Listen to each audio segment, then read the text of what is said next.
70 AM, 101.5 FM. A big day in Lansing yesterday, the final day of lame duck, and we have an energy plan, and State Senator Mike Shirkey joins us this morning. Kumbaya, Mike. Good morning, Greg. How are you? Good to talk to you this morning. I'm doing great. Little sleep deprived, but I'm catching up. Yeah, busy day, obviously, and night for lawmakers. Share your thoughts on this, Mike. Well, I've had the opportunity to live through now 3 lame ducks, and often the case is that in the lame duck session there's a clear set of winners and a clear set of losers. But I'm happy to report that this lame duck was a bit different.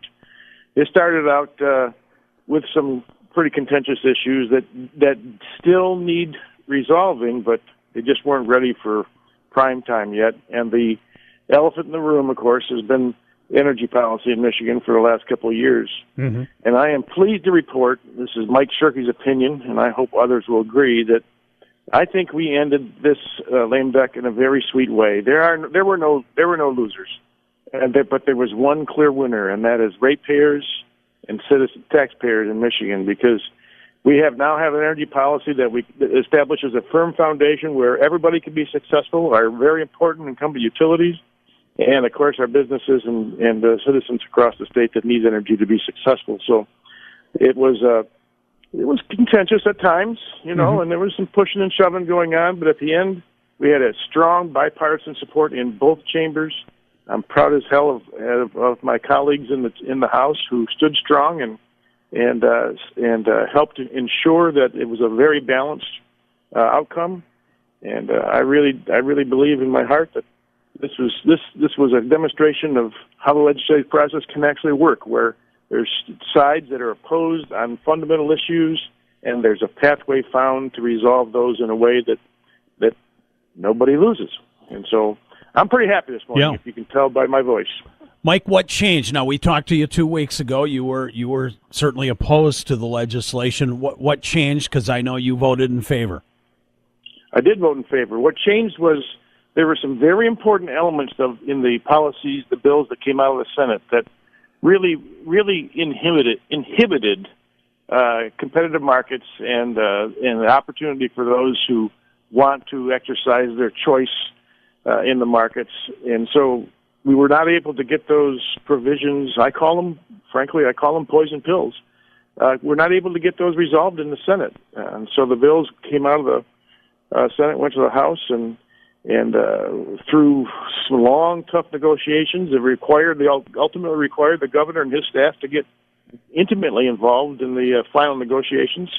There was a resolution reached that everybody supported. Mm-hmm. And the utilities, the utilities supported, and I think that they've got a package now that they can go back to their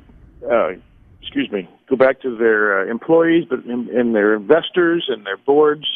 And say that they have an opportunity now to, with some clarity, to be able to continue to lead Michigan forward, and having reliable and cost-effective, cost-competitive energy is a critically important factor in us being able to continue our ascent up the mountain of being a leading economic force in not just the country but the world. And I'm optimistic.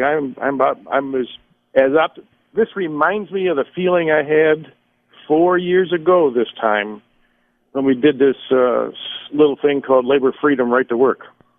Uh-huh. So I'm pretty geeked up about it, and I'm proud of my colleagues, and I'm proud of everybody that had a chance to put their finger in this pie. This is another example of a giant game of Jenga.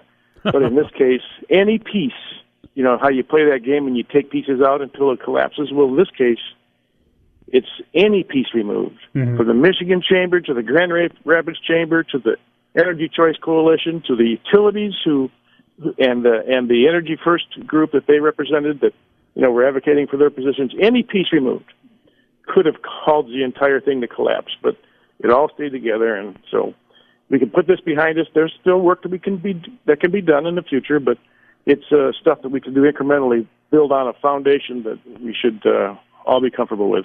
I know Senator Knopf said that Governor Snyder played a key role here. He did. Governor Snyder weighed in. Now, if I had any critique, I would, and if I could go back and change things a little bit, in 2020 hindsight, I would have wished the governor to get involved a little bit earlier. And frankly, he and I had this exact conversation on the Senate floor yesterday afternoon as we were adjourning, and he agreed. But that's history, and you know him.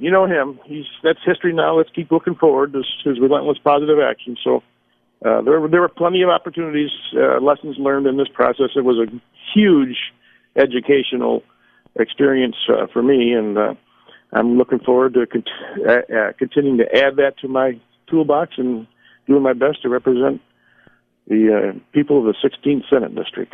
Well, a good way to end the year. Amen, brother. Thanks, Mike. Merry Christmas to you, sir. You too. All right, appreciate bye-bye. it. State Senator Mike Shirkey. Your home for live local coverage of high school. Consumers Energy's promise to Michigan. Let's go there right now. Dan Bishop joins us from Consumers Energy, and great news there, as we told you yesterday. Consumers commending the legislature for getting this put together, the new energy legislation. Good news, Dan? Hey, really, really good news, Greg. Really great news, and boy, a lot of hard work. Crossed the finish line last night up in Lansing at about 7:30. But just a lot of hard work by a lot of people to make this happen. So really commend the legislature and the governor for what they did last night. Well, we didn't wait till the last minute, did we? Well, exactly. And, good Lord, it's the fourth quarter, and you're down to the last few seconds, and the clock was ticking. But you can't rush goodness, Greg, and they did a good job, and it's going to be a good bill for Michigan. Pretty solid package, Dan. Yeah, very solid package, Greg, because I think, as your listeners know, the state is looking at the shutdown of 35 coal units in the state. Of course, last week you reported that the Palisades plant will be shutting down in less than 24 months. So reliability really is an issue. That's going to be protected. Energy efficiency programs are going to continue. That saved people about $2 billion, and we're going to see more renewable energy, which really helped bring the Democrats along from 10 to about 15% over the next few years. What will this mean, Dan, for your customers? Yeah, so customers can look at, we know that costs are an issue. This bill, I think, is going to help in terms of lowering costs, putting downward pressure on cost, mainly through the energy efficiency programs. If you make choices to use more energy-efficient products, that's just going to lower your bill. There's also no concern really about electric reliability now. That's going to be assured going forward. And it also addresses some of the issues with the choice program that we've had for many years, and assures that, if a customer is a choice customer, they come back to Consumers, they're going to stay for 6 years. So we are happy with all of that. We think it's going to be a very good bill for our customers. Well, we know the wide-ranging activity that the lawmakers went through from your end, Dan. A lot of hard work from your side, also. Yeah, a lot of hard work by our state governmental affairs team, Greg. Really, some terrific individuals. A lot of work by people up in Lansing. People don't go home for the holidays and talk about energy policy. These are not issues that really lend themselves to normal, everyday conversation. It's complex, difficult issues. Take some time to really understand them well, and we just appreciate the patience and the diligence by so many people. And really a shout-out to the governor.